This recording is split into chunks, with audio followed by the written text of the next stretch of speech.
స్వాములందరికీ నమస్కారాలు. ఒక్కసారి మా యొక్క పత్తి పంటను చూడండి. నేను చూపెడతా ఉన్నాను కదా, కింద నుంచి కాయలు నేను లేటుగానే వేసా. సో 90 డేస్ 90 రోజులు అవుతా ఉన్నది. ఈ పడ్డటువంటి పూత కాత, అలాగే నేను ఏ స్ప్రే చేసుకున్నా, చివరి స్ప్రేయింగ్ ఏం చేయబోతా ఉన్నా. ఇప్పుడు పత్తి పంటలో చివరి స్ప్రే చూడండి, ఇంచుమించుగా నా అంత హైట్ ఉంది. సో ఇది నా యొక్క పత్తి క్రాప్ ప్రజెంట్. టోటల్ కూడా ఎక్కడ చూసుకున్నా చెట్టుకి ఒక 70 నుంచి 80 కాయలు ఆ పైన అయితే పడ్డం జరిగిందనమాట. సో ప్రతిదీ కూడా ఎక్కడైనా చాలామంది రైతులు పెద్దపల్లి డిస్టిక్, ఆదోని, కర్నూలు, ఎమ్మెగనూరు, గద్వాల, అలాగే సంగారెడ్డి, మెదకు ఆకుల వెనకాల మొత్తం గోధుమ కర్రలు వచ్చేసినవి అని చెప్తా ఉన్నారు. ఎక్కడైనా ఉన్నదా? సో చూడండి, ఇట్లా ఇట్లా ఇట్లా చూపి ఎక్కడైనా ఆకు వెనకాల కింద పేనుబంక కానీ, ఎర్రనల్లి కానీ, తెల్లదోమ కానీ ఎక్కడైనా కూడా ఈ మొత్తం పడ్డటువంటి కాయలు చూడండి. ఇక లాస్ట్ స్ప్రే ఏం చేస్తాము, ఈ పండు పూతలు రాలకుండా మనం ఏం చేయాల్సి వస్తుంది, గులాబీ రంగు పురుగు, అలాగే రెడ్ మైట్స్, పేనుబంక, ఎర్రపేను ఇవి పోవడానికి మనము ఏం స్ప్రే చేసుకోవాలనేది చూడండి ఒకసారి. అబ్బా, ఈ చెట్లను, ఈ కాయలను చూస్తే మీకే తెలుస్తుందన్నమాట. సో చూడండి, ఈ విధంగా అయితే మన కాయలు కాయడం జరిగింది. పత్తి పంట అంతా మొత్తం ఇలాగే ఉంది. సో ఇక మన వీడియోని లైక్ చేయండి. సో స్వాములందరికీ నమస్కారాలు. నేను ఒకటి తెలియజేస్తున్నాను స్వామి, ఏదైనా పని చేసినా, ఏదైనా చేసినా, ఏదైనా మందు స్ప్రే చేసినా, లేదా ఏ పని చేయాలనుకున్నా ఒక ఆలోచనతో చేయండి.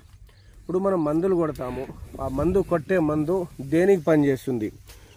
ఒక్కటి పురుగుకి తీసుకొస్తాము, దోమలకి తీసుకొస్తాము, నల్లులకు తీసుకొస్తాము, గ్రోతింగ్కి, పూత కాతకి, వీటన్నికి కలిపి తెస్తే సో దరిదాపుల ఎకరానికి 5-6 వేలు ఖర్చు అవుతుంది ఒక స్ప్రేయింగ్కే.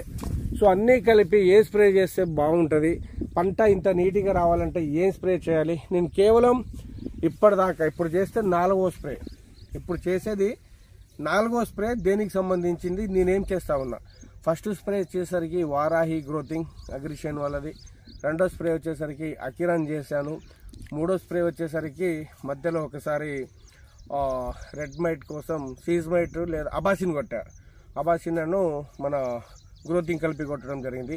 ఇప్పుడు 4వ స్ప్రే అతి ముఖ్యమైన స్ప్రే. ఈ సమస్య ఏమొస్తుందంటే, ఇట్లా వర్షం బడి ఆగింది కాబట్టి పండు పూతలు రాలుతుంది.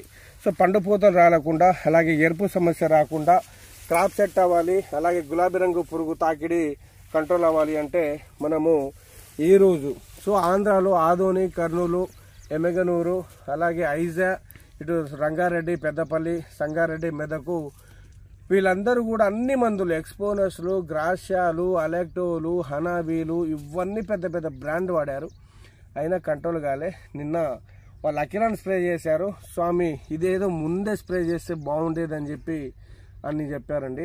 సో ఇప్పుడు నేను చేయబోయే 4th స్ప్రే వచ్చేసరికి 4వ స్ప్రే. సో అగ్రిషైన్ వారి అకిరాన్. మళ్ళీ ఇదేందుకు స్ప్రే చేస్తున్నావు, 2 సార్లు స్ప్రే చేసావు కదా, 4వ స్ప్రేకి ఇది ఎందుకు అని చెప్పి మీరు అని ఉండొచ్చు. దీంతో మనకు సగం తెల్లదోమ, పచ్చదోమ, పిండి నల్లి, ఎర్ర నల్లి పోయి సైడ్ బ్రాంచెస్, పూత కాత, గ్రోతింగ్ వస్తుంది. గ్రోతింగ్ ఎప్పుడు కూడా ఆపొద్దు, గ్రోతింగ్ కంటిన్యూగా ఉంటేనే ఇంకా ఫ్లవరింగ్ వచ్చి పూత కాత వస్తుంది. అకిరాన్లో ఇక్కడ కనిపిస్తున్న ఆ స్ట్రక్చర్లో ఏదైతే ఉందో ఇవన్నీ కూడా పోతవి. సో గుర్తుపెట్టుకోండి, ఇది మిరప పంటలో 3rd డోస్గా చెప్పాము. గజ్జి ముడతని, గుబ్బని, వైరస్ని ఇట్లా మొత్తం విచ్చుకొని డిసైడ్ ఇది చెప్పుకున్నాము. సో ఈ అకిరాను దీంతో పాటు 13045. సో 13045 అనేది మీకు అందరికీ తెలుసు. అలాగే 13045తో పాటు మనము బోరాన్ 20% సపరేట్. ఈ బోరాన్ వచ్చేసరికి కేవలం 250 గ్రాములు ఎకరానికి, అకిరాన్ వచ్చేసరికి 250 ml ఎకరానికి, 13045 వచ్చేసరికి కేజీ. ఇది కేజీ వాడుకోవాలి, బోరాన్ ½ కేజీ వాడుకోవాలి, అకిరాన్ 250 ml పావు వాడుకోవాలి. ఒకవేళ మీకు 13045 లేకపోతే మహాదన్ వాళ్ళది ఫ్లవరింగ్ బాగా వస్తుంది. దీంతో ఎన్పీకే ఫ్లవరింగ్ వాటర్ సాల్యుబుల్ అన్నమాట. ఇది కేజీ వాడుకోవాల్సి వస్తుంది, ఇది కూడా ఏకదం వస్తుంది అనమాట.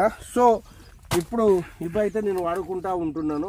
ఒకవేళ మీ యొక్క పత్తి పంటలలో అకిరాన్తో పాటు బాగా రెడ్ మైట్స్ ఆకు వెనకాల ఎర్ర నల్లులు ఉన్నాయనుకో, అబాసిన్ క్రైస్టల్ వారి అబాసిన్ అందుబాటులో లేదు. అబామాక్టిన్ 1.9% ఉంటుంది. నా దగ్గర లేదు కాబట్టి మీకు తెలియడం కోసం నేను ఒక వేరే కంపెనీది తెచ్చుకున్నాను. క్రైస్టల్ వారి తెచ్చుకోండి మీరైతే.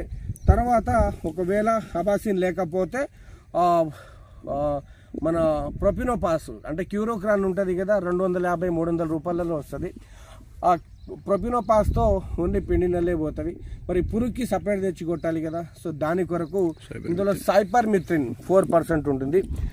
సైపర్మిత్రిన్ అండ్ ప్రొపినోపాస్ ఇవి రెండు కూడా కలిసి ఉన్న టెక్నికల్ ఒకటి తెచ్చుకోండి అకిరాన్లోకి.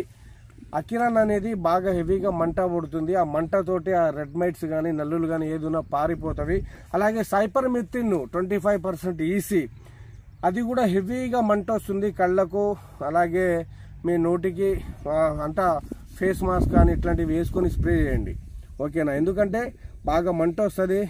ఇన్నిసార్లు స్ప్రే చేసిన వైరస్ లక్షణాలు ఏమంటారు క్యాన్సర్కి వచ్చే అవకాశాలు ఉంటాయి. కాబట్టి ఫేస్ మాస్క్ ఇప్పుడైతే మీకు ఏ సమస్య ఉందో ఆ సమస్యను బట్టి నేను చెప్పా. పండు పూత రాలుతుందంటే అకిరాను, బోరాను, ఒకవేళ ప్రొపినోపాస్, సైపర్మిత్రిన్ ఉన్న టెక్నికల్ తీసుకోండి. లేదు మాకు ఏ సమస్య లేదు, ఓన్లీ పెండినల్లి ముడత ఉంది, ఫ్లవరింగ్ కావాలంటే అకిరాను అండ్ మహాధన్ వాళ్ళది ఫ్లవరింగ్, లేదా మన టెలిజార్ కానీ వాళ్ళది చోటు, ఈ హైట్ వచ్చినాక చోటు స్ప్రే చేస్తుంటే హైట్ ఆగి బెస్ట్ ఉంటుంది అనమాట. లేదా 13045 అకిరాన్లో కలిపి స్ప్రే చేయండి. ఇవి నేను చెప్పిన టెక్నికలు. ఇలా రాకపోతే సో ఈ ఫ్లవరింగు వచ్చిన నల్లి, దోమ, పేనుబంక, జీడ, ఎర్ర నల్లి పోయి ఇలా రాకపోతే నన్ను అడగండి. చూడండి ఈ కాయలు చూపిస్తూ ఉన్నాను, నేను 90 రోజులు అవుతా ఉన్నది నా యొక్క పైరేసి. సో మనం చెప్పిన 4 డోసులు కరెక్ట్గా పాటించిన ప్రతి ఒక్క ఫార్మర్ది చెట్టుకి దగ్గర గనుపులతో కాయలు పడడం జరిగిందనమాట. సో నేను కింద కాంప్లెక్స్ అయితే ఫస్ట్ ఆఫ్ ఆల్ 20 వేసా, తర్వాత మన 10-20 వేసా, 2 సార్లు వేసా. ఇంతకంటే ఎక్కువ అయితే వెయ్యలేదు.